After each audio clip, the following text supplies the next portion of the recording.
Vamos a iniciar la presentación de toda la pantalla.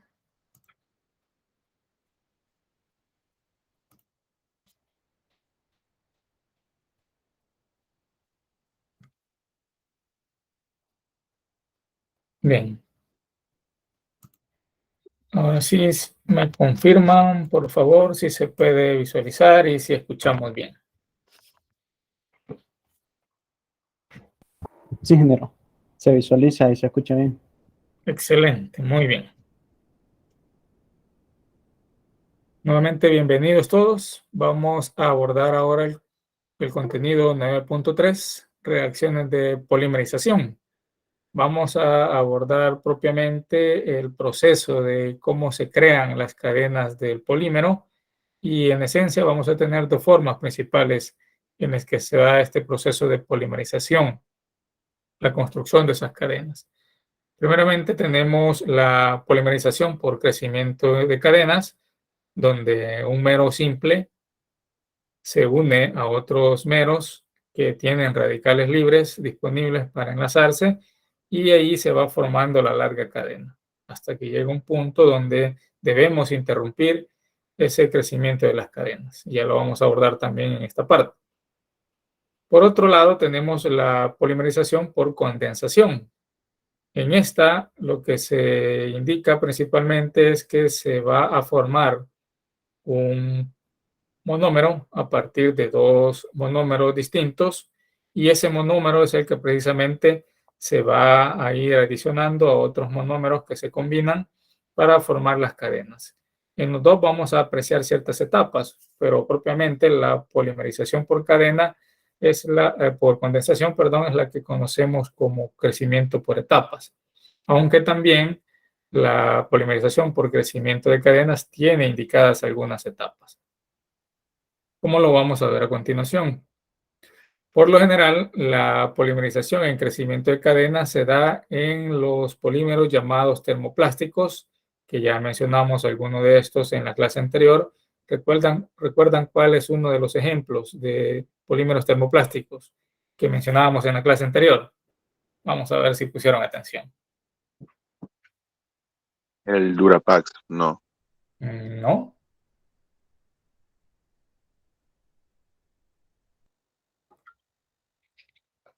¿Recuerdan uno que decíamos que utilizan mucho los albañiles?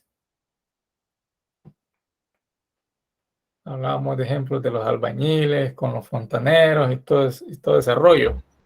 PVC. El PVC, muy bien. Estos materiales, como el PVC, entonces se construyen a partir del mecanismo de polimerización por crecimiento de cadena. ¿Y en qué consiste? Vamos a ver en qué consiste esto.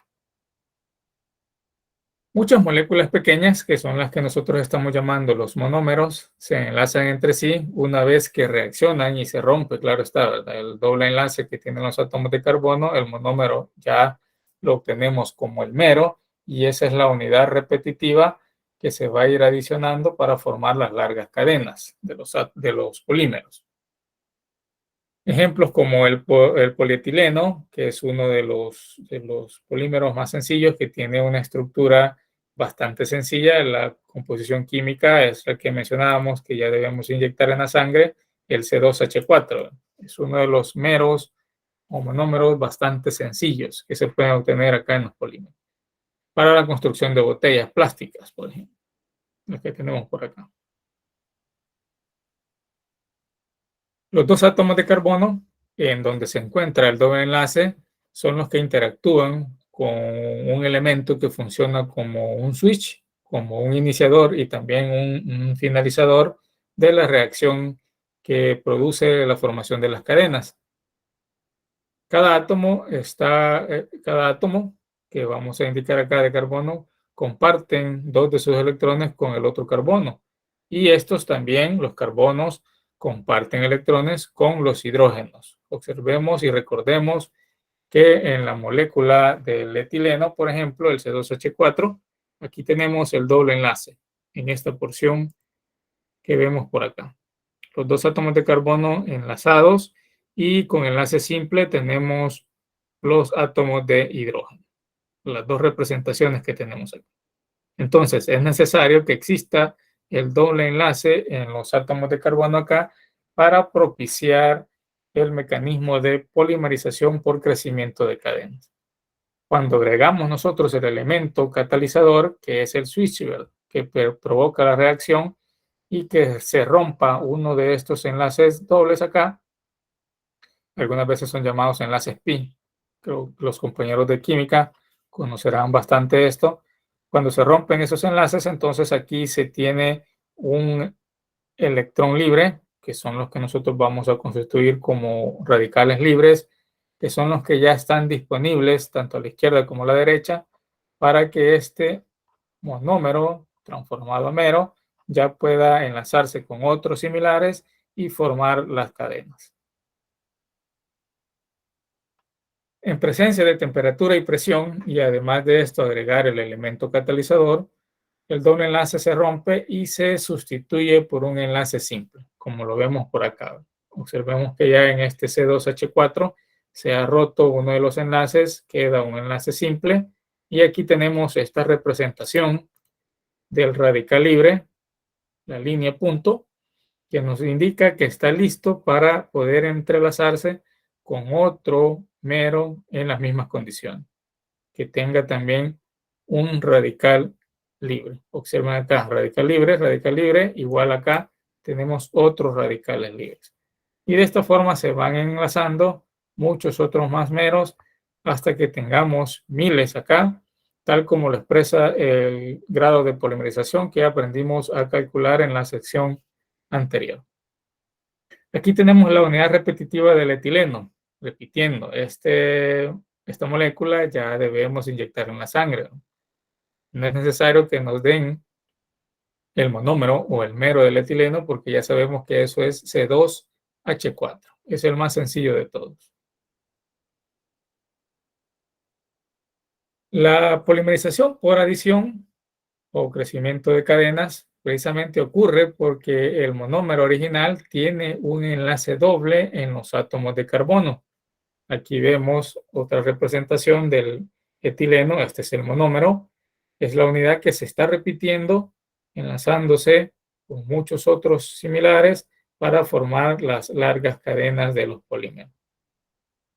Aquí tenemos la otra representación, ¿verdad? De la columna vertebral del carbono y los hidrógenos enlazados a cada uno de esos carbonos. Recordemos y nuevamente preguntamos, observen aquí la representación. La columna vertebral está en color negro, implica que los átomos de carbono son negros. Y observen aquí los otros átomos enlazados, hidrógenos, están en color blanco. ¿Será cierto que los átomos de hidrógeno son blancos? ¿Qué dicen ustedes? No. Preguntas, No, como dicen, capciosas algunas veces, ¿verdad? Muy bien. Por la general, cualquier día, como el carbón es negro, el tizón, como dicen en nuestras casas, allá en nuestras tierras, es color negro. Por eso dicen, bueno, el carbono puede que sea color negro, ¿verdad? No, ¿verdad? Tengan mucho cuidado con eso. El aspecto de los colores va amarrado a las características de los elementos. Bien, entonces aquí tenemos otra representación. Observen que aquí no nos confundamos, no es que CH2 sea la unidad repetitiva, sino que todo esto es la unidad repetitiva. CH2, CH2, esto es el C2H4. Pero acá algunas veces tendríamos a confundirnos y diríamos que el hidrógeno es el que está en doble enlace con el carbono acá, pero no, ¿verdad? No es así. Esta es otra forma de representarlo. Y aquí vemos esa unidad que se repite, el C2H4, cuando ya se ha incluido el radical libre que provoca que se rompa este enlace, entonces se tiene acá radical libre a la izquierda, radical libre a la derecha, y esta es la unidad que se está repitiendo. Y ahí vemos cómo se va enlazando una con otra hasta que llegar a una finalización. Ya vamos a ver las etapas que constituyen la polimerización por adición o crecimiento de cadenas, como también se llama. Para que lo comprendamos mejor, aquí tenemos un video representativo de cómo es que funciona este mecanismo de polimerización por adición. Uno de los más simples. ¿Me confirman si se escucha y se visualiza? Sí se escucha y sí se visualiza. Muy bien. Pongamos atención acá y precisamente es un ejemplo de el etileno. Observen, C2H4. Etileno y su proceso para convertirse en polietileno. A través de un tipo especial de reacción llamado polimerización por adición. El monómero etileno es reformado químicamente como la unidad repetitiva del polietileno. Ya que ambos contienen el mismo número de átomos, sus respectivas masas son idénticas. Pero las moléculas de polietileno contienen miles de unidades repetitivas y su masa se puede medir por miles.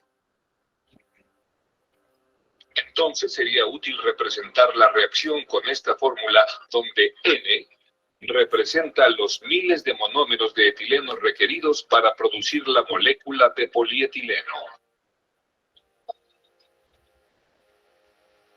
El proceso de polimerización inicia con un gas que contiene monómeros de etileno.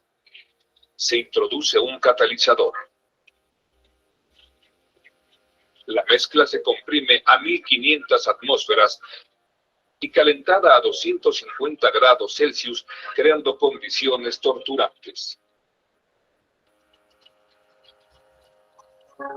El catalizador, peróxido benzoico, es fragmentado para tener dos radicales libres. Nosotros, debido a que esta fórmula es para televisión, convertiremos a los radicales libres en dos modelos electrónicos de puntos. Este radical contiene un electrón non, buscando a otro electrón para formar una pareja. El blanco, los electrones sueltos del etileno. El resultado, un nuevo radical libre. Ahora esta especie con su electrón suelto busca a otro electrón para formar otra pareja, encontrándolo en otro enlace de otra molécula de etileno. Contacto. Es un nuevo radical más grande con un electrón libre.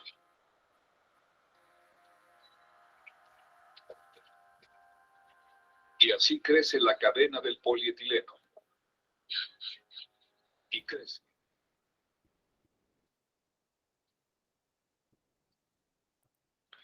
Bien, acá en el video observábamos cómo funciona el hecho de agregar ese switch o el elemento catalizador que provoca que se rompa uno de los enlaces del carbono que están entre carbonos y ya vamos teniendo la posibilidad de enlazar ese mero con otros en iguales circunstancias.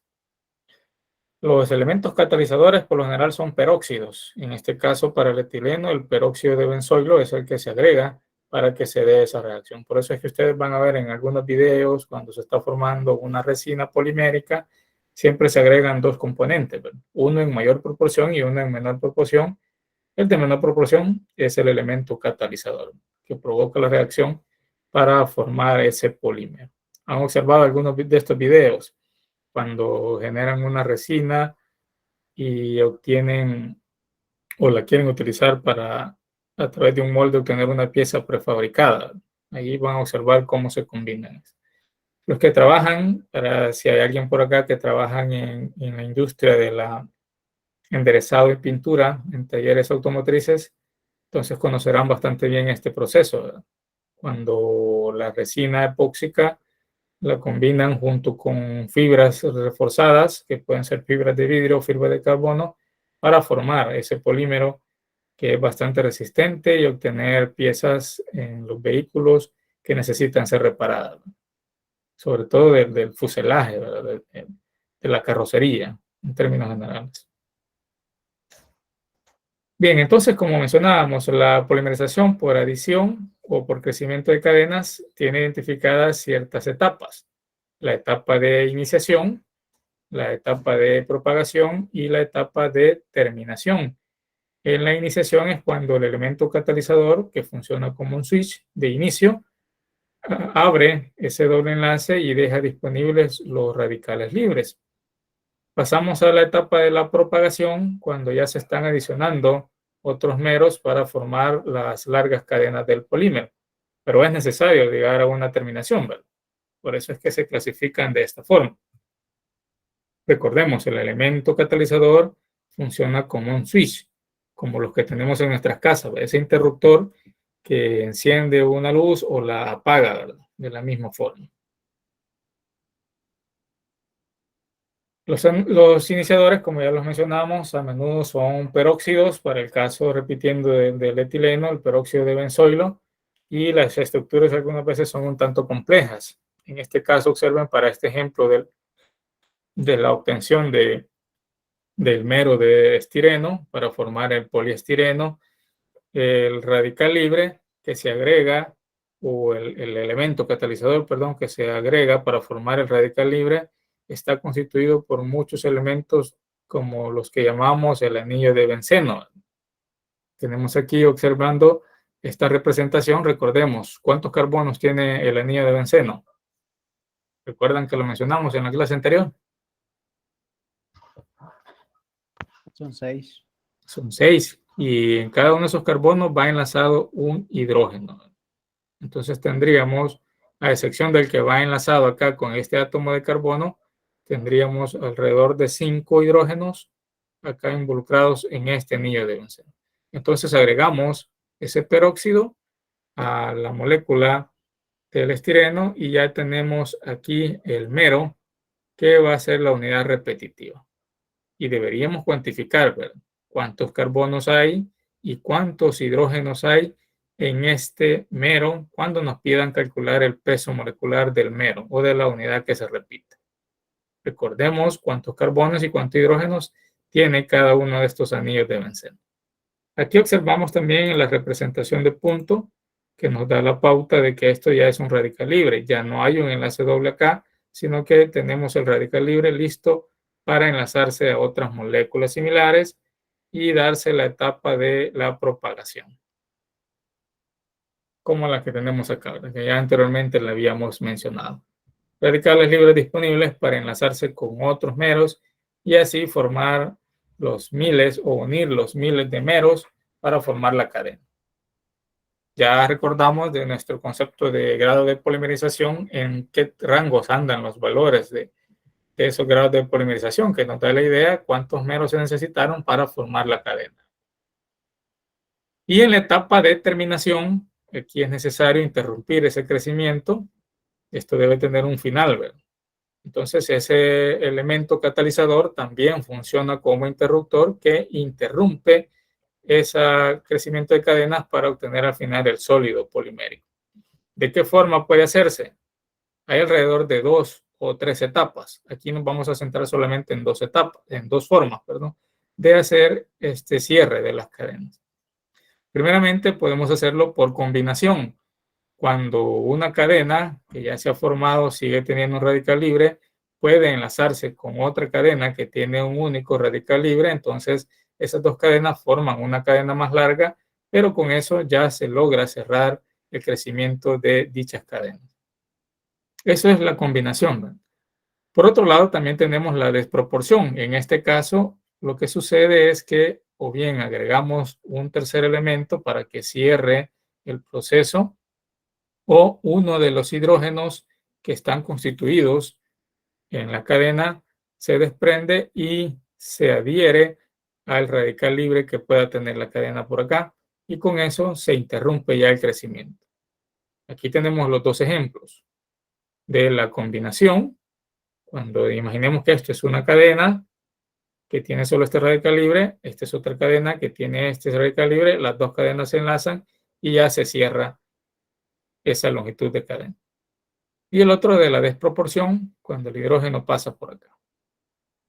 Hay otra tercera forma, que es la de recombinación, pero esa es pocas veces vista, y en el video que vamos a presentar a continuación aparecen esas opciones. El video es bastante interactivo y esperemos que se comprenda bastante bien cómo es que se da el cierre o cómo se dan propiamente las 3 etapas de polimerización por crecimiento de cadenas. Bien, ¿se visualiza el video? ¿Y Sí, se ingeniero. escucha? Sí. Creo que este tiene mucho volumen. Vamos a bajar un poco. Bien. Pongamos atención.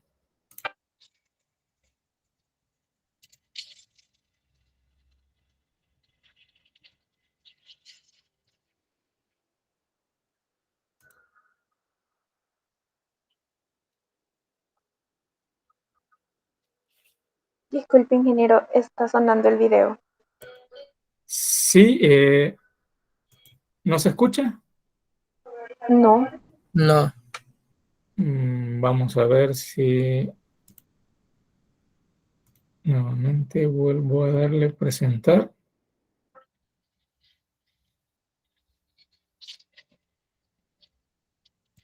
¿Ahí se escucha o no se escucha?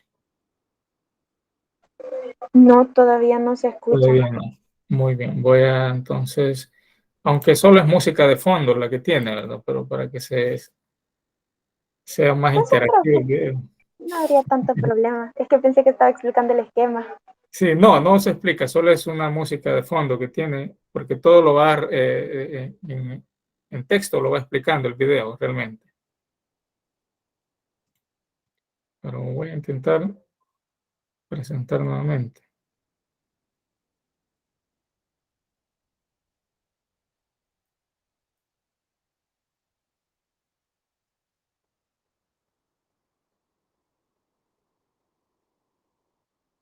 Bien, acá vamos a ver si...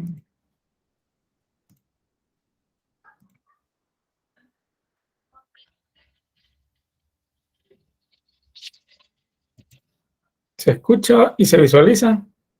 ¿O solo se visualiza?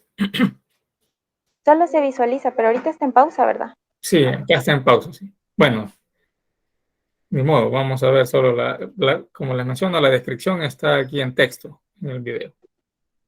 Está Bien, bien. pongamos atención.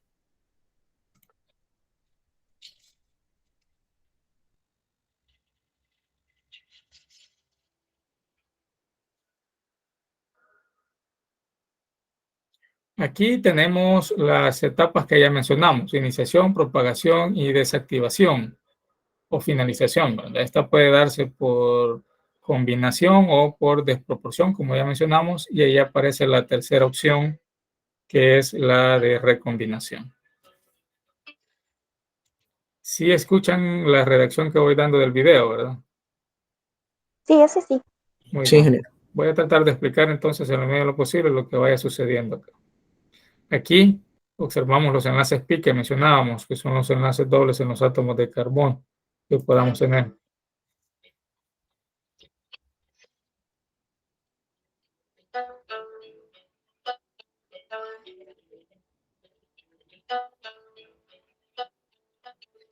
Ese es el monómero.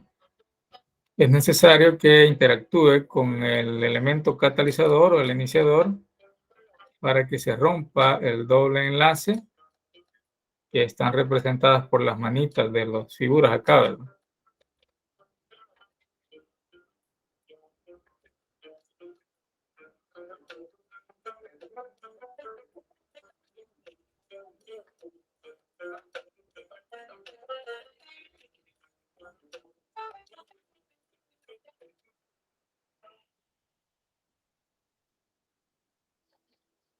Cuando hablamos de la combinación, indicábamos anteriormente que se combinan dos cadenas que tienen disponibles un radical libre y entonces ahí ya se cierra. La desproporción es cuando un átomo de hidrógeno entra en contacto una cadena con otra, pero no se unen por el enlace de radical libre que tiene, sino que se desprende un hidrógeno y se adhiere a ese radical libre. Y la tercera, que pocas veces se va a encontrar cuando agregamos otro tercer elemento y este cierra las cadenas ya formadas, pero también inicia otra reacción en cadena, que es lo que se llama la propagación, y se siguen formando otras cadenas. Al final tenemos todas las cadenas ya construidas en todo un volumen del polímero. Tenemos ahí el PVC, el politetrafluoroetileno, o el que llamamos teflón normalmente nosotros, y el poliestireno expandido, por mencionar algunos ejemplos. El polimetilmetacrilato también, y el acetato de vinilo, por mencionar algunos ejemplos. Ahí está el canal de YouTube para que puedan buscar videos así de interesantes, para mencionar las referencias de donde lo tomamos. ¿Qué les pareció el video? Está bastante interactivo, ¿verdad? ¿Se comprende? Sí, bastante. Es bastante bueno el video. Se comprende bastante bien en qué consiste este mecanismo de crecimiento por cadena. Bien. Si vamos a la segunda parte, la otra forma de polimerización, la que llamamos por condensación, que propiamente se llama por etapas también. En esta, lo que se obtiene es la combinación de dos monómeros distintos, se obtiene un mero que va a constituir la unidad repetitiva que se va a enlazar para formar las cadenas de los polímeros. Por eso es que se menciona acá que vamos a tener diferentes monómetros como moléculas de iniciación. Aquí es un tanto más complejo que en el caso anterior. Los meros no son tan sencillos, sino que tienen una constitución un tanto compleja si los comparamos, pero se obtienen buenos resultados y polímeros con buenas resistencias o buenas propiedades en términos generales. Lo que sucede, y quizás algunas veces esto es desventaja o ventaja, eso depende del punto de vista que tengamos, y si tenemos muchas ideas para reciclar y procesar, es que aquí vamos a tener un elemento secundario. Van a haber subproductos de la reacción que se produce bajo esta condensación. Y de ahí viene que se le llama condensación, porque al final prácticamente vamos a tener efectos o elementos secundarios en forma líquida. En la generalidad de los casos, ¿verdad? Algunos ejemplos de esta polimerización por condensación lo tenemos observen estos trabalenguas que tenemos aquí, dimetil tereftalato mezclado con el etilenglicol. Cuando combinamos estos dos monómeros, se da la reacción en cadena. Aquí tenemos el dimetil tereftalato, combinado con el alcohol o el etilenglicol, perdón, acá. Estos son los dos meros distintos. Cuando se combinan, este grupo que tenemos acá, se desprende el OCH3 y este hidrógeno también acá se desprenden, se combinan esto que tenemos acá y lo que tenemos acá, formando la molécula del mero, que va a ser la unidad repetitiva. Aquí tenemos este mero llamado el etileno telestarato, que forma el polietileno telestarato. Este es el plástico más común también, aparte del etileno y del estireno, que ustedes van a encontrar en la fabricación de botellas plásticas de uso común. Si ustedes han tenido la curiosidad algunas veces de ver el taponcito de la botella de agua que ustedes andan, o de los líquidos envasados, bebidas carbonatadas, no vamos a mencionar marcas, bebidas carbonatadas, por ahí tienen esta simbología, PET. Eso es el nombre del polímero del que está constituido. Polietileno tereftalato. Ese es el plástico PET que le llaman y que ustedes van a escuchar con frecuencia. Entonces aquí tenemos la unidad repetitiva, pero cuando se formó esta unidad repetitiva, este mero, se obtuvo este subproducto. Se obtuvo alcohol metílico. Este es un producto secundario. ¿Qué es ventajoso o no? Pues deberíamos ver qué utilidad le podemos dar a este subproducto que tengamos. Y no solo se forman alcoholes, también pueden formarse agua bajo condiciones de combinación de estos dos meros distintos. De ahí radica la diferencia sustancial entre este mecanismo de polimerización y el que vimos anteriormente. Cuando deseamos crear un nylon, que más que todo nylon es un nombre comercial, ya mencionamos por ahí parte de la historia que tiene el nylon. Recuerdan que esta palabra nylon viene de la combinación de dos regiones, ¿verdad? Nueva York y Londres, donde se dice que en estas dos regiones quienes descubrieron esta poliamida, como propiamente es este polímero, la patentaron al mismo tiempo. Y entonces, para aliviar ese pleito que tenía de derechos de autores, se le colocó ese nombre en combinación, nylon, de Nueva York y Londres. Pero esto en esencia es una poliamida que se forma de la combinación de este mero que tenemos, de este monómero que tenemos acá, el hexametildiamina y el ácido adípico que tenemos aquí a la derecha.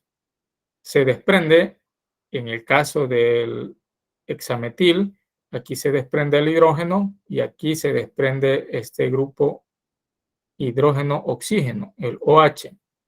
Cuando se desprenden acá, se recombinan estos dos formando una unidad repetitiva que es el mero. La unidad repetitiva es llamada el hexametildiadipamida, que es lo que nosotros vamos a conocer cuando está formando ya el polímero como el nylon 6,6. Consecuencia de que se combinan estos dos, el subproducto es agua. Observen, H2O. Vamos a tener ahí un condensado que se está formando y que lo vamos a apreciar cuando se esté recombinando estas dos moléculas. Es interesante, ¿verdad?, que podamos tener agua a partir de estos productos. Deberíamos estudiar en qué calidad se obtiene para saber si es aprovechable, ¿no? Pero observen la complejidad de la molécula de este nylon 6,6. Por eso es que prefiere llamársele nylon, ¿verdad?, y no hexametiladipamida, ¿verdad? Eso es un tanto complicado. Pero si alguna vez les preguntan qué significa ese nylon 6,6, ¿qué creen que significa? ¿Por qué 6,6 y no otro número? ¿Tienen alguna idea? ¿Tienen alguna idea de por qué se le asigna ese número? No es al azar ese número. Por el prefijo hexa. Es el orden de los grupos funcionales que tiene. No. Por ahí va, ¿no? Algo más específico. ¿Dónde se encuentran los oxígenos? Carbonos. En los carbonos es la base de este nombre. Observen, el primer 6 corresponde a los carbonos que tiene incluido el primer monómero, el hexametildiamina. Y el segundo 6 corresponde a los carbonos que tiene el otro monómero que ha sido utilizado, el ácido adípico. Si ustedes cuentan los carbonos que tienen acá, tenemos 6. Observen que aquí tenemos un carbono, pero está encerrado entre corchetes y incluido un 6 acá. Eso implica que el 6 es para el carbono y para el hidrógeno también acá con este otro 2 que tenemos aquí, ¿verdad? Entonces tenemos 6 carbonos. Y aquí si contamos en este otro también tenemos 6 carbonos.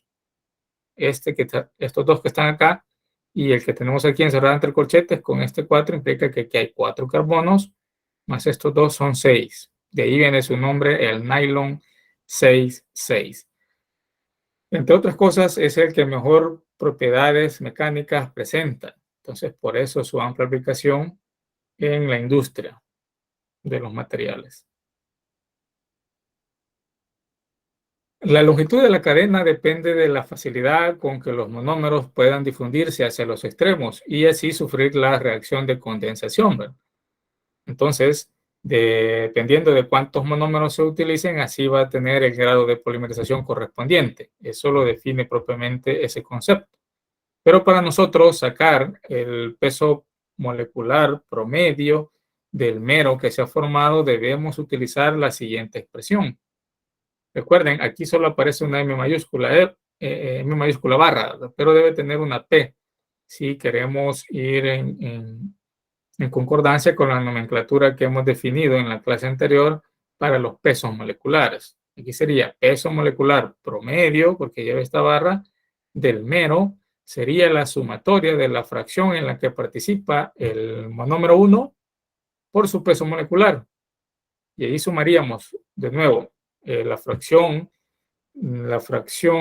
del monómero 2 por su peso molecular correspondiente. Sumado eso, le restamos el peso molecular del producto secundario. Ya dijimos anteriormente, en el primer ejemplo fue el alcohol metílico y en el segundo ejemplo fue agua. Restamos los pesos moleculares de ese producto secundario y ya tenemos el peso molecular promedio del mero. ¿Vamos bien hasta acá? ¿No hay dudas? ¿Todo claro? Sí, todo claro. Muy bien. Esto lo vamos a comprender mejor con los ejercicios cuando veamos copolímeros, que esto es parte de lo que llamamos copolímeros, cuando es necesario combinar dos monómeros para formar un mero, que es la unidad que se va a repetir. Pasamos ahora a hablar respecto a las formas que van a tener los polímeros. Estas formas dependen de qué tipo de monómeros combinemos y cuántos de estos combinemos. Así vamos a tener la clasificación en base a los homopolímeros, en donde el polímero se forma a partir de un único mero, un mero simple, como el caso del etileno. Ya dijimos cuál es la composición química del etileno, que lo llevamos en la sangre ya.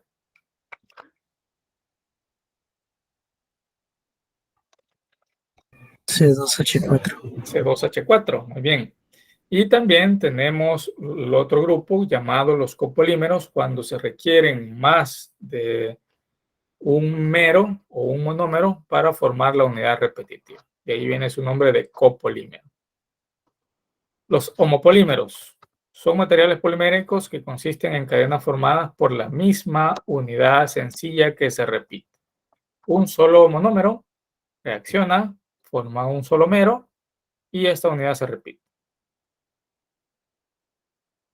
La secuencia que se va a tener acá, tenemos, si es que estamos representando con A mayúscula la unidad repetitiva, entonces la secuencia simplemente es A, donde cada uno de estos es esa unidad repetitiva. Imaginemos que este es el mero del etileno, este otro también, los que tenemos aquí en negro son todos la molécula de la unidad repetitiva, el mero, que se está entrelazando.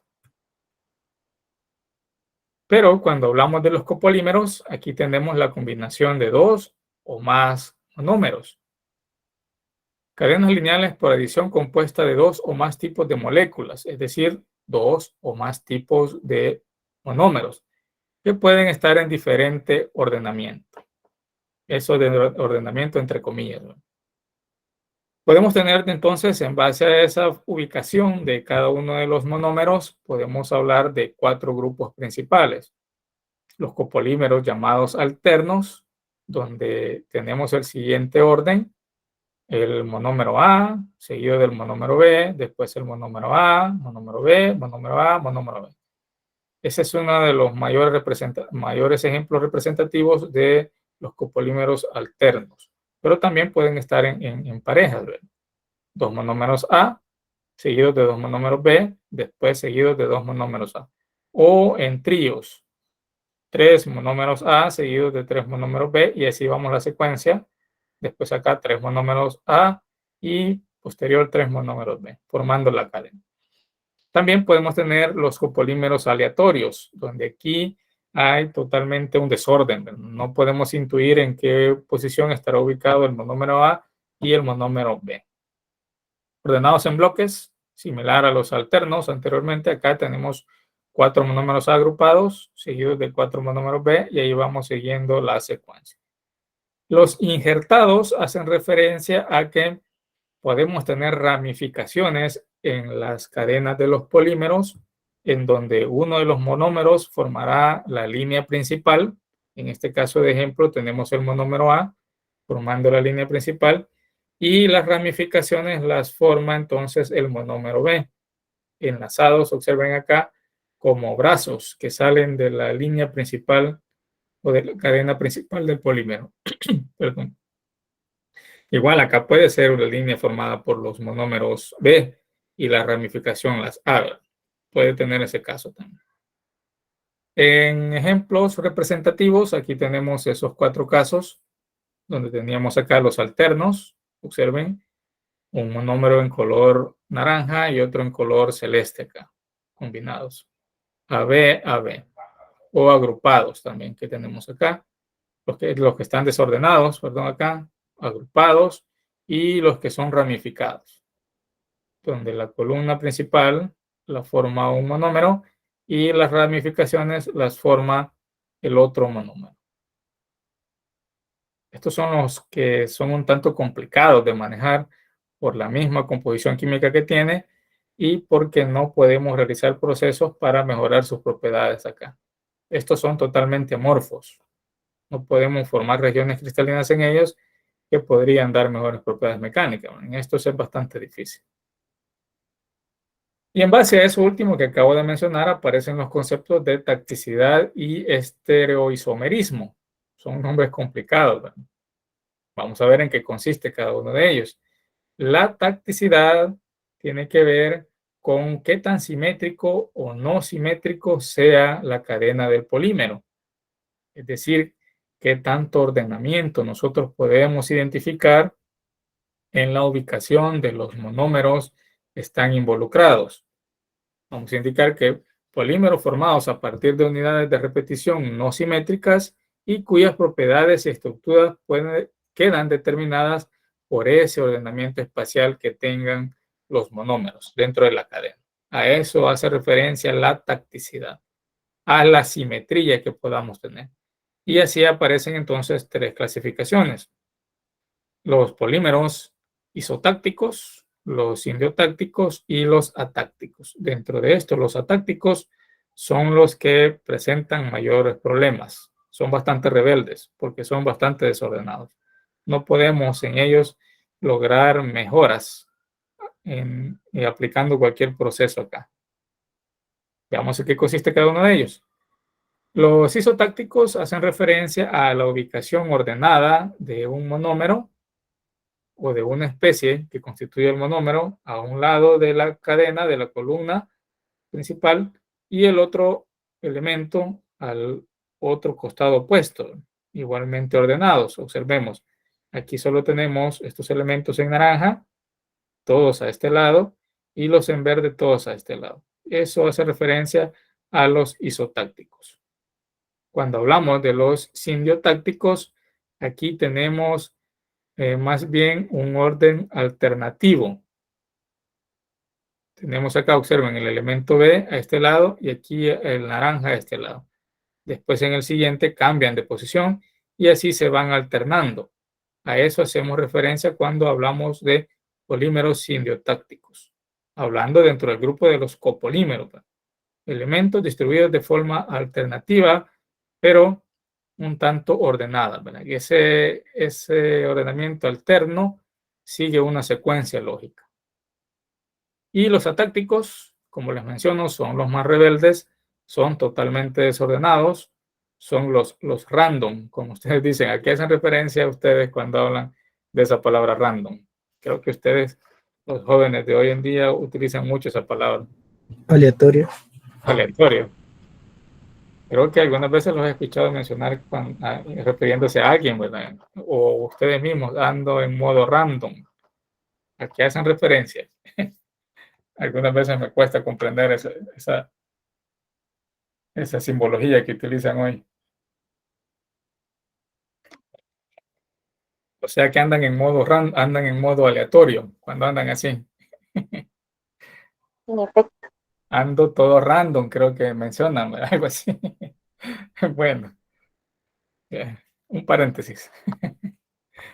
Bien, estos son algo rebeldes, ¿verdad? Quizás de ahí viene que son rebeldes. El hecho de que por su mismo desorden es bastante complicado tratar de trabajar con ellos para mejorar sus propiedades. El estereoisomerismo tiene que ver con la composición química, combinada también con la estructura que tengan. Aquí estamos hablando de que un elemento o un polímero puede tener la misma composición química, pero si sus átomos están distribuidos de forma distinta, entonces va a presentar diferentes propiedades porque van a ser clasificados siempre como isotácticos, sindotácticos o atácticos. Observemos que en estos tres casos el polímero tiene la misma composición química. Tenemos aquí la columna vertebral de carbonos, hidrógenos, y acá en lugar de un hidrógeno se ha sustituido un anillo de benceno. Lo mismo sucede acá en este sindotáctico y también en el atáctico. Pero dependiendo de a qué lado están ordenados los hidrógenos y a qué lado los grupos del anillo de benceno, así va a presentar diferentes propiedades. Este es isotáctico, observen, muy bien identificados. A un lado solo los anillos de benceno y al otro lado solo los hidrógenos. Los sintotácticos alternos, alternándose las posiciones entre hidrógeno y los anillos de benceno, pero de una forma repetitiva, bastante ordenada. Y los random, que ya dijimos, los atácticos, que en estos es impredecible saber dónde va a estar el anillo de benceno en una situación y dónde va a estar el hidrógeno ubicado. Aquí tenemos otros ejemplos. En el caso del cloro. Pregunto, esta cadena que está formando aquí, ¿de qué polímero es?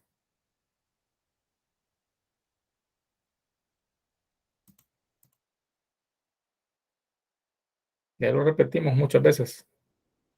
Este primero, la opción A. ¿Cómo se llama ese polímero? Policloruro de vinil. Excelente, muy bien, ahí está, el PVC. Cloros. Si sustituyo este otro hidrógeno por otro cloro, ¿qué voy a obtener? El PVCD. PVCD, ajá, PVCD, el que tiene mejores propiedades a la radiación ultravioleta, del que se prefiere fabricar los tanques de almacenamiento de agua potable que se ubican en los techos de las casas, que ustedes van a ver con frecuencia. Entonces, si ese cloro está ordenado acá, observen a un solo lado de la columna vertebral, tenemos el isotáctico. Si está en forma alternada, tenemos el sintotáctico. Y si está desordenado completamente, que no sabemos dónde podemos encontrar el cloro en cierto momento, ahí tenemos el atáctico, el modo random de los polímeros. Ya para finalizar, vamos a mencionar aspectos de la relación que tiene la estructura de los polímeros con las propiedades del mismo. Y aparece un aspecto bastante peculiar, a pesar de que se dice que los polímeros son totalmente amorfos. Este término es relativo, porque sí podemos formar algunas regiones dentro de los polímeros que tienen cierta cristalinidad, es decir, ciertas estructuras bastante bien definidas, para que se tenga una mejora en las propiedades de los materiales, sobre todo propiedades mecánicas.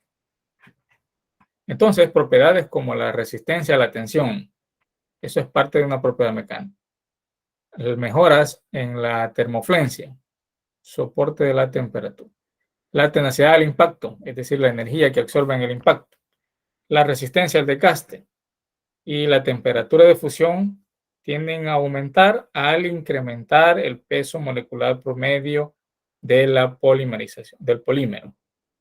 Y podemos incrementar el peso molecular de un polímero cuando construimos regiones cristalinas. En estas regiones cristalinas lo característico es que van a estar bastante compactas las cadenas, en este caso del polímero, formando un ordenamiento bien identificado, localizado, y eso provoca una reducción en volumen por cantidad de masa, que ya lo vamos a ir mencionando a continuación. Cuando nosotros estiramos un polímero, recordemos que los polímeros están formados por cadenas. Imaginemos que esas cadenas son como los macarrones que consumimos, ¿verdad? Que están ahí cuando están en su condición blando, ¿verdad? Después de que los han cocido. Imaginemos que tenemos un manojo de estas cadenas, de estos macarrones, y en conjunto se estiran.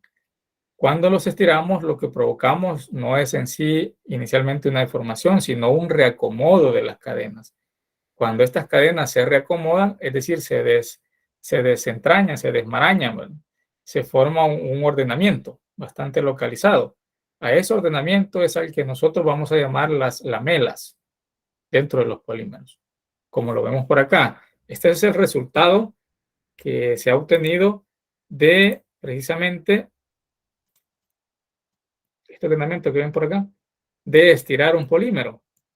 Las cadenas, en lugar de estirarse permanentemente, claro está, sin superar su límite elástico, ellas empiezan a reordenarse, formando estructuras bastante bien definidas, y a esas regiones es a la que nosotros estamos llamando la cristalinidad.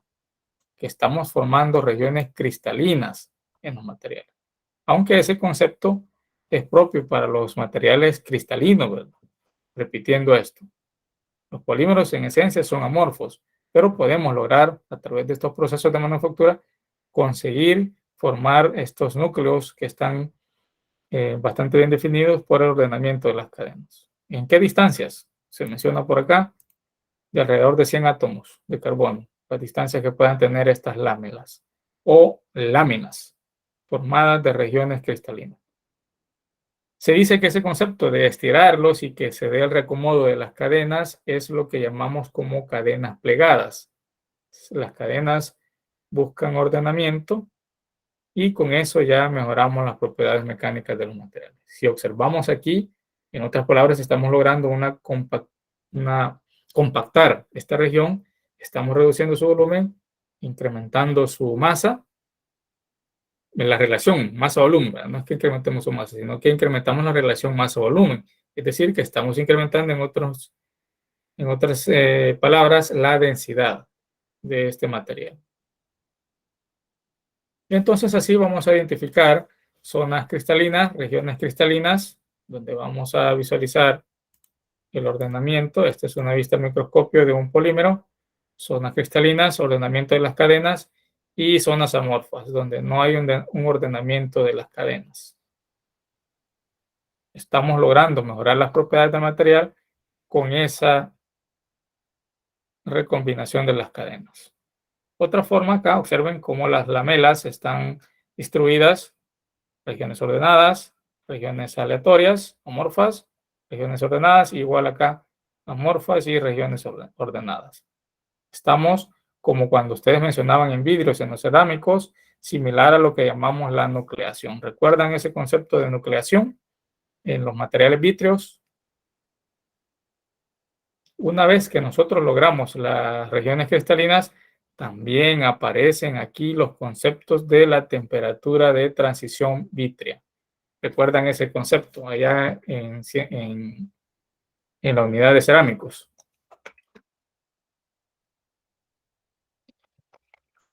¿Qué era eso de temperatura de transición vítrea? Pregunta de examen. Ya se les olvidó, ¿no? Aquí también aparece ese concepto.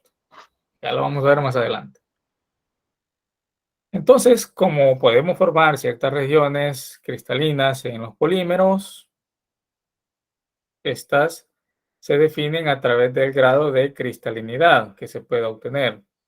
La cristalinidad en los polímeros afecta sus propiedades mecánicas, pero esto de afectar en el sentido positivo, ¿verdad? Obtenemos mejoras. Y también en las propiedades ópticas.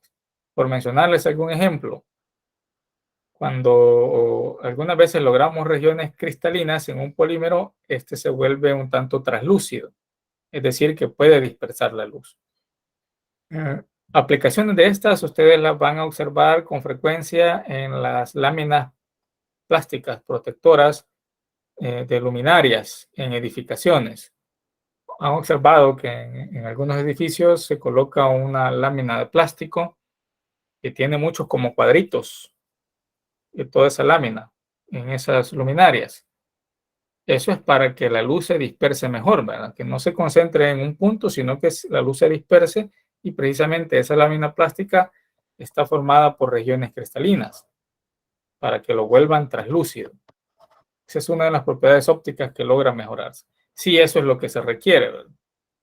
Dispersar la luz. Ayudan a incrementar su densidad. Las regiones cristalinas entonces provocan un aumento en densidad y esto provoca que se vuelva un material de alto peso molecular y presente mejores propiedades también, ¿verdad? Tanto mecánicas como térmicas, así como químicas también. Han observado algunas veces que ustedes cuando estiran un plástico y lo deforman sin llegar a romperlo, este se vuelve más duro, como decimos. Prácticamente lo que están haciendo es eso, reordenando cadenas. ¿Han hecho eso alguna vez con algún plástico? Si no lo han hecho, no tuvieron infancia. Vayan a hacerlo, todavía están a tiempo. También tenemos un aumento de su resistencia al ataque químico. Se mejora esa propiedad de resistir los ambientes agresivos. ¿Cómo calculamos el grado de cristalinidad?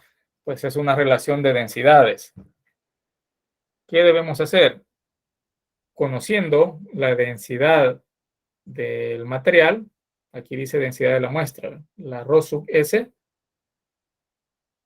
tomando un valor, asumiendo que ese polímero o ese material tenga una densidad considerada completamente amorfo, el polímero, y considerando como si fuese totalmente cristalino, que es la densidad Rho sub C que tenemos aquí, los combinamos de esta forma. Observen, densidad considerada el polímero como totalmente cristalino, factor de la densidad del polímero realmente, la que tiene el polímero, menos la densidad del polímero considerado totalmente amorfo, entre una relación similar acá. Rho sub S, factor de Rho sub C menos Rho sub A, y con esto logramos obtener el grado de cristalinidad. Entre mayor sea este, implica que mayores regiones cristalinas vamos a tener, es decir, mayores regiones como las que estamos viendo aquí. Observen estas regiones de ordenamiento, la región cristalina y la región amorfa. Pero lo que sucede es que estas regiones cristalinas no se repiten a grandes distancias, es decir, son ordenamientos a corta distancia, son de corto alcance. Por lo tanto, en esencia, al final de cuentas, siempre terminamos en decir que todos los polímeros son amorfos, no tienen una estructura bien definida. Dato importante.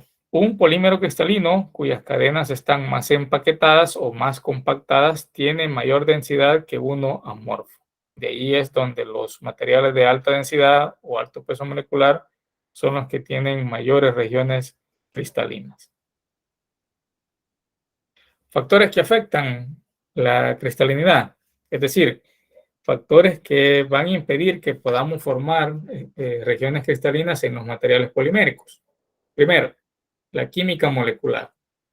De qué tan compleja sea la composición química del polímero o del mero o del monómero que lo va a formar, así vamos a decir qué tan fácil o qué tan difícil será formar estas regiones cristalinas dentro del polímero. También de la configuración de la cadena, es decir, la estructura que va a tener la cadena. Si es una estructura compleja, va a ser bastante difícil que podamos formar estructuras cristalinas. Regiones cristalinas, mejor dicho. Y de los estados isoméricos, recordemos de la ubicación que tengan los elementos referidos a la columna vertebral, así también va a depender qué tan fácil o qué tan difícil va a ser formar regiones cristalinas. Si hablamos de la química molecular, si el monómero tiene una composición química compleja como esta que tenemos aquí, relativamente compleja, va a ser un tanto difícil formar regiones cristalinas. A eso hace referencia el primer aspecto. Con respecto a la configuración, dependiendo en esencia si es una cadena lineal o es una cadena ramificada, así también vamos a decir que va a ser difícil o sencillo formar regiones cristalinas. Si son polímeros que tienen cadenas lineales, entonces es bastante fácil formar cristales.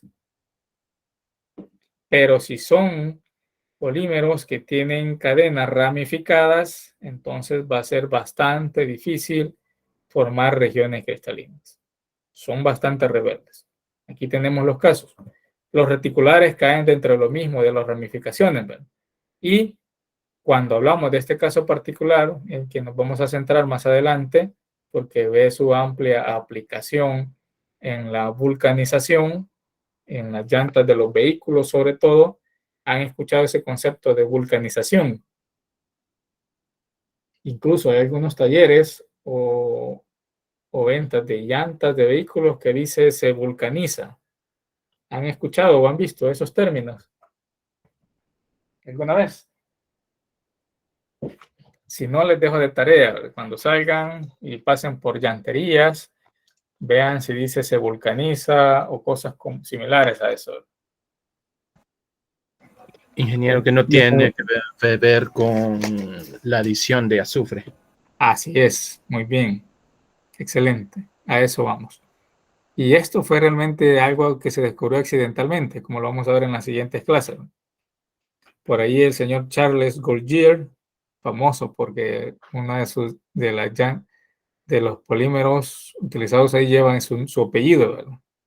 Han visto ese apellido de Goodyear en las llantas.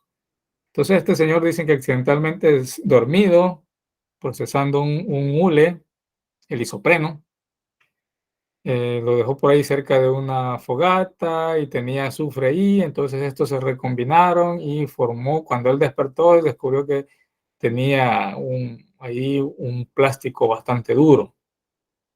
Ese plástico es el que ahora nosotros conocemos como el caucho, con el que se construyen las llantas de los vehículos. Hay toda una historia bastante interesante ahí. Se los dejo de tarea también que investiguen. Entonces, en los materiales poliméricos que tienen líneas o las cadenas de los polímeros están entrecruzadas, es bastante fácil formar zonas cristalinas. Y de ahí viene la mejora en las propiedades que pueda tener ese caucho, ¿verdad? Cuando hablamos de entrecruzamiento, estamos haciendo referencia a esto que está aquí a la derecha. Esta es una cadena de polímero, esta es otra cadena de polímero, y aquí tenemos otra cadena de polímero. Estas están entrecruzadas con otros elementos. Esto que ustedes ven por acá, este puente que se ha formado entre una cadena y otra. Estos son puentes construidos a partir del azufre, para ese caso, de vulcanización. Se amarra una cadena con otra y con eso se mejora en gran medida y ustedes lo han experimentado. Es bastante difícil cortar un caucho de un vehículo para procesarlo, es bastante complicado. Mientras que si son así ramificados como este, es prácticamente imposible formar zonas cristalinas. Como bien decimos, son bastante rebeldes. El último aspecto, los estados isoméricos que ya mencionamos, dependiendo también de a qué lado o cómo estén distribuidos o los elementos dentro de la cadena del polímero, así también va a ser difícil o fácil formar estructuras o regiones cristalinas, mejor dicho, en las cadenas de los polímeros. En los polímeros atácticos son difíciles de producir regiones cristalinas por su alto desorden. Estos que tenemos aquí, que ya dijimos que son random, son rebeldes, y estos no se dejan en ningún momento manipular para mejorar sus propiedades mecánicas. Yo así soy, así nací y así me quedo. Así dicen los atácticos, ¿ven? Son bastante rebeldes. Mientras que en los isotácticos y sindotácticos, por el grado de ordenamiento que tengan, va a ser un tanto fácil poder construir regiones cristalinas. Bien. Ahora veamos, y creo que con esto sí ya vamos a finalizar, los efectos de la temperatura en las estructuras de los polímeros. Y aquí aparece nuevamente el concepto de temperatura de transición vítrea. ¿Cuál de estas dos temperaturas que están aquí es esa temperatura de transición vítrea? El TG o TM. Vamos a ver si se recuerdan la nomenclatura. El TG. TG, muy bien. Esta es la temperatura de transición vítrea. ¿Y qué representa? En el caso de los cerámicos, ¿qué representa? Cuando la sílice, por ejemplo, súper enfriada pasa a estado sólido, ya vidrio. Muy bien. Va referido a eso, muy bien. Tenemos aquí lo mismo, observen. La TM para este caso representa la temperatura de fusión.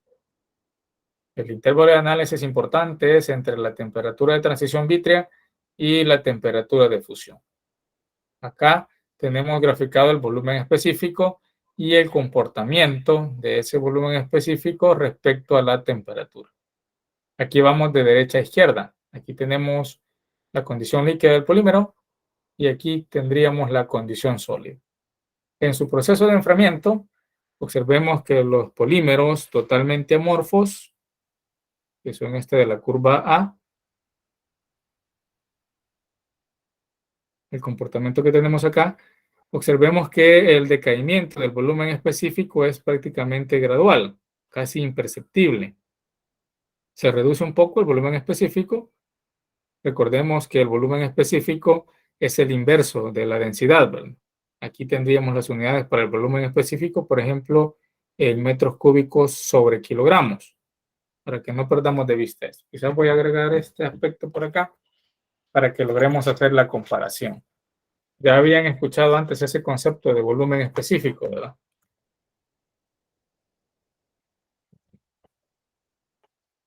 Vamos a agregar las unidades. Imaginemos que esto es, por ejemplo, metros cúbicos sobre kilogramo, por mencionar algún ejemplo de esto. En esencia, lo que estamos diciendo es que el volumen específico es el inverso de la densidad. Si el volumen específico es pequeño, ¿cómo será la densidad? Veamos si comprendemos esto. Si el volumen específico es pequeño, ¿cómo será la densidad? ¿Pequeña o grande?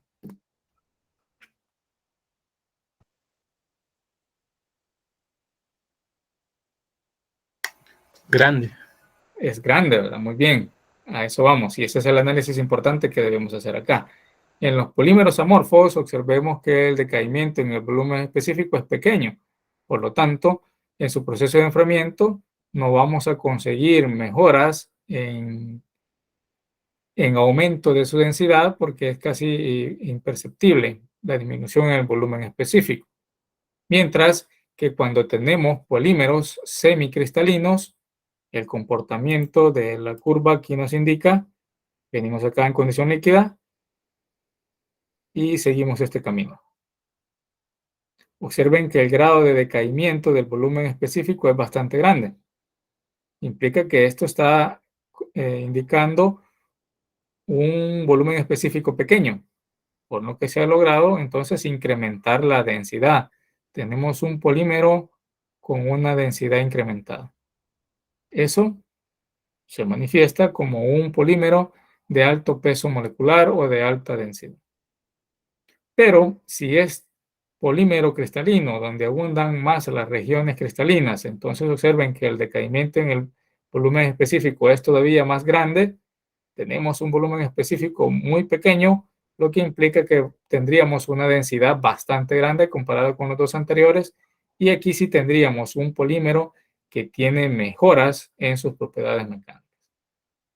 Recordemos que acá, a partir de la temperatura de transición vítrea, también podemos definir su comportamiento dúctil o frágil en el material. ¿Se comprende este diagrama? La intención es comparar las características de un amorfo con un cristalino. En el cristalino logramos mejorar incrementando su densidad, mientras que en el amorfo no vamos a lograr incrementos en su densidad. Pasamos de un polímero de baja densidad o bajo peso molecular a un polímero de alta densidad o alto peso molecular. Hay poco volumen, como se dice por acá, poco volumen por gran cantidad de masa.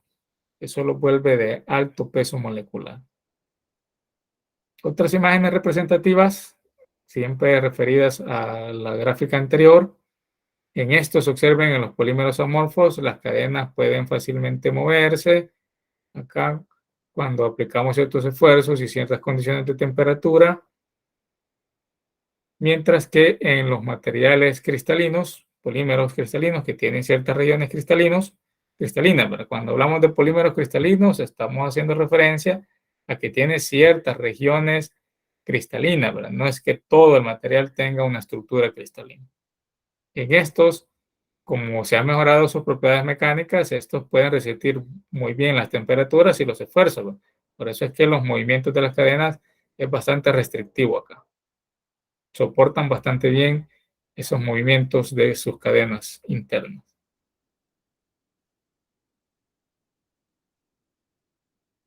Comportamiento mecánico de los polímeros. Esto ya ustedes están familiarizados con el comportamiento que tienen las curvas de esfuerzo de formación unitaria. Recuerden, esfuerzos. Estos son fuerzas por unidad de área. En el examen parcial, muchos graficaron la fuerza, que es la carga, y la longitud o la elongación acá. Eso no era lo que se pedía acá. Se pedía el diagrama esfuerzo de formación. Característica es esta curva de los polímeros, que tiene un amplio rango de deformación permanente, observen. Región elástica más región plástica es bastante grande. Casi, observen aquí, hasta el 300% de sus dimensiones originales. Esto es un rango bastante alto. Mientras que los esfuerzos, observen, cuando superamos el esfuerzo de flencia, ya no es capaz de absorber mayores esfuerzos, porque desde aquí hasta este punto es pequeña ya la diferencia en esfuerzos. Ha absorbido poco esfuerzo a partir de eso, pero sí ha absorbido gran deformación. Los polímeros son bastante buenos absorbiendo deformación. Es decir, los podemos estirar por unas dimensiones aproximadamente superiores hasta el 300%. Si hablamos de los elastómeros, es decir, los hules, superan todavía más estos valores. Comportamiento frágil, polímeros frágiles, aquí. Región solamente elástica prácticamente.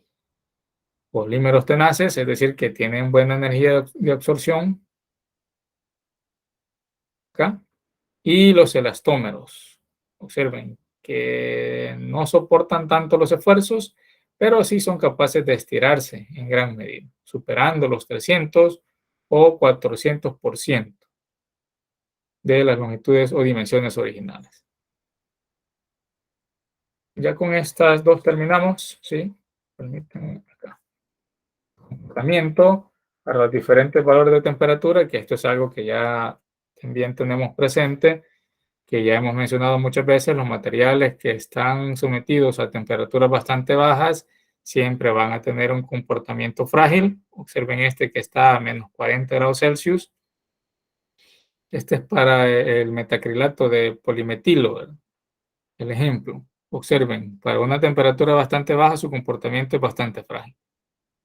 Llegamos a 68 grados Celsius, ya va cambiando de frágil a dúctil, 86, 104, 122 y 140. Cómo se va ganando mayor ductilidad cuando vamos incrementando la temperatura. Y el rango importante es observar acá de las temperaturas de 86 grados Celsius hasta 104.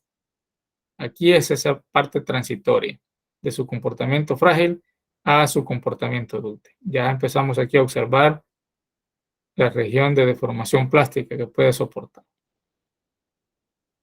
Como seguimos mencionando, todos los materiales tienen siempre ese comportamiento frágil a baja temperatura y bastante dúctil a altas temperaturas. El comportamiento del módulo viscoelástico del material respecto a la temperatura, cómo este ve reducido su valor conforme nosotros vamos aumentando temperatura. Aquí tenemos siempre dos puntos característicos: temperatura de transición vítrea y la temperatura de fusión. A partir de este punto, que superamos la temperatura de transición vítrea, pasa de un comportamiento elástico a un comportamiento viscoelástico, es decir, como un plástico bastante maleable. Podemos tocarlo y dejar impregnadas nuestras huellas sobre él, ¿verdad? Un comportamiento como hule, donde absorbe bastante deformación cuando seguimos bajando o aumentando su temperatura, perdón, y un comportamiento totalmente viscoso, es decir, aquí ya lo tenemos líquido cuando estamos en su temperatura de fusión. Pero como es un plástico, este líquido es bastante viscoso, es bastante complicado de hacerlo fluir, ¿verdad? Tiene una alta viscosidad. Estos valores son cambiantes muchas veces, eso es dependiendo de qué elementos vamos adicionando a los materiales poliméricos. Entonces podemos mover a la izquierda o a la derecha la temperatura de transición vítrea y también su punto de fusión. Con esto damos por finalizada entonces la segunda clase de esta unidad número 9. Preguntas. ¿Está complicado? ¿Está sencillo? ¿Es bastante conceptual? Sí. Aquí sí debemos tener bastante claros las características de cada uno de los monómeros, de los meros y del polímero en general. ¿Preguntas y dudas?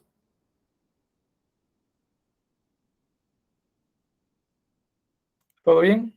¿Todo claro? Ingeniero, Diga. ¿qué podría ser lo que ocasiona que los materiales plásticos, cuando están expuestos al sol, o les ocasiona como un resquebrajamiento, algo así? Sí, es la resequedad. No, no es el calor. No, es la radiación ultravioleta.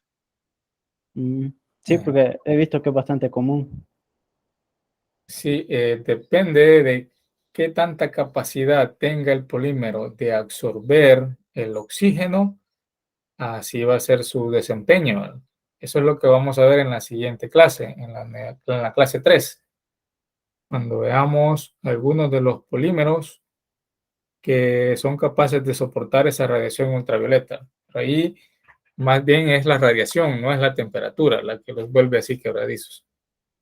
Y sobre todo, agregar cloro a los polímeros mejora en gran medida su comportamiento ante la radiación ultravioleta. Incluso el cloro es bueno absorbiendo el ozono, esa molécula.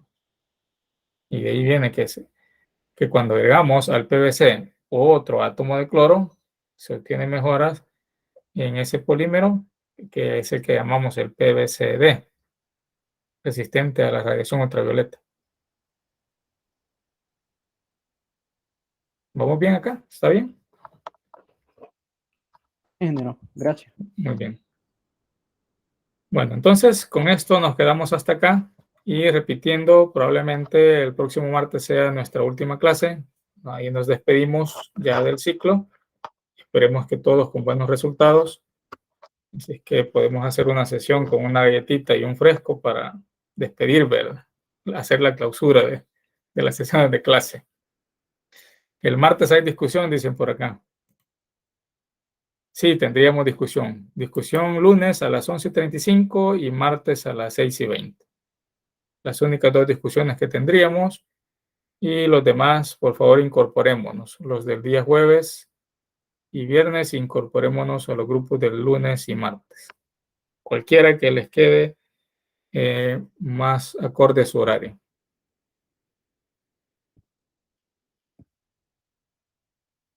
Bueno, entonces estemos pendientes de las notas que se pueden publicar, de los exámenes, y nos quedamos hasta acá.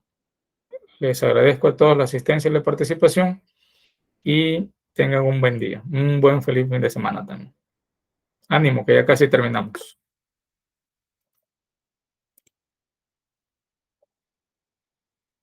Bien, feliz día a todos, feliz fin de semana.